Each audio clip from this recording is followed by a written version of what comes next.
Lewis Hart for the Ring magazine. Delighted today to be joined with Skye Nicolson. Before the fight, we said sort of it was almost like Skye 2.0, and it must be with a stoppage victory tonight. Sort of quick work in there, but you must be happy with that performance. I am, yeah. It didn't come as a surprise. Like, I felt like I really needed to go out and show the world what I'm really about, and I feel like it almost felt like a debut a little bit for me tonight. It was like starting again.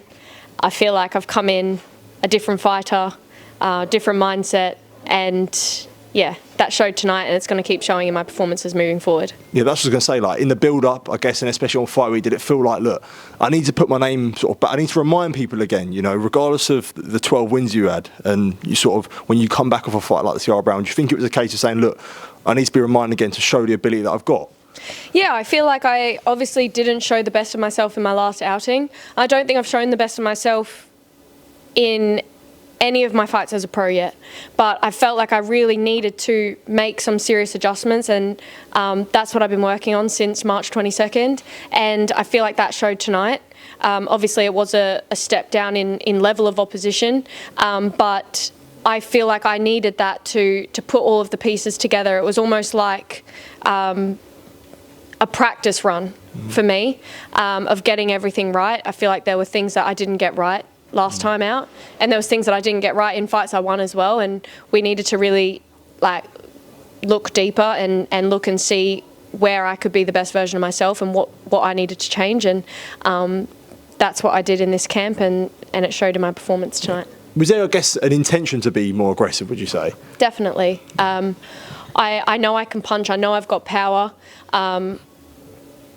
I'm hurting girls in sparring all the time, and I've said that all the time, and then I've not delivered and I've not showed it in the ring. So for me, I felt like tonight I needed to show that. I needed to show that I can be spiteful, I can be powerful, I am strong, and that's what I'm going to be. Yeah, that's what I'm going to be doing moving forward as well. I'm not going to be Miss Nice Girl anymore. Yeah. And when you sort of the first fight back after the first professional career defeat, do you feel like, if you're being honest with yourself, when you walked in the ring, what was the feeling? Is there that extra nerves, I guess, or is there extra sort of demons that people say when you come off a fight like that, or did you not really feel it? I prepared for this whole fight, and I walked to that ring as if it was a world title fight. I wasn't focused on my opponent, I wasn't focused on the event, I wasn't focused on being on before the bell, being on early, I wasn't focused on any of those things. I was focused on me, myself, and I was walking out there like it was my world title fight. I prepared every single day, every single training session like it was a world title fight. And I knew that I needed to do that to get the best out of myself. How did it feel making the weight, I guess, a new weight for yourself? Did you feel like sort of comfortable at it? Yeah, honestly, I made it comfortable. I could have made 122 yesterday if I had to, if it was to make championship weight. Obviously, this fight was at 124 to kind of dip our toes in the water, but did the whole preparation as if it was a championship fight, and I 100% could have made 122 pounds yesterday. So we're definitely going to be looking to have championship fights at 122, but like I've said all week, we're not closing the book on 126. I'm happy. I like boxing at 126 as well. This is just to open up more opportunities. There's great fights to be made at 122, and wherever I can get an opportunity. Well, there's a unification at 122 next week in New York. Mm-hmm. You got an eye? Would you say you definitely got an eye on that? Of course. Yeah.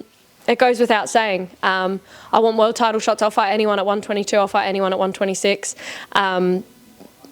I feel like I made a statement tonight, and I'm going to keep making statements until they can't deny me. Mm-hmm. Well, obviously, Scotney would obviously be the preferred option of the winner. I mean, when she was asked about that fight, she said you sort of need to present something to her. I guess, what do you make of that for that fight? Because she obviously called you out previously. Yeah, I feel like it was a little bit of change from her. Obviously, she was calling out me and wanting to fight me after her last performance. But yeah, it sounded like her tone had changed a little bit in her last interview when she was asked about me, now that I'm talking about 122. I think for her, she'd probably fancy that fight more at 126. Well, I fancy it more at 122. So if she's got all the belts bar one, obviously that's more enticing for me than neither of us having a belt at 126. So ideally for me to fight Ellie Scotney would be at 122.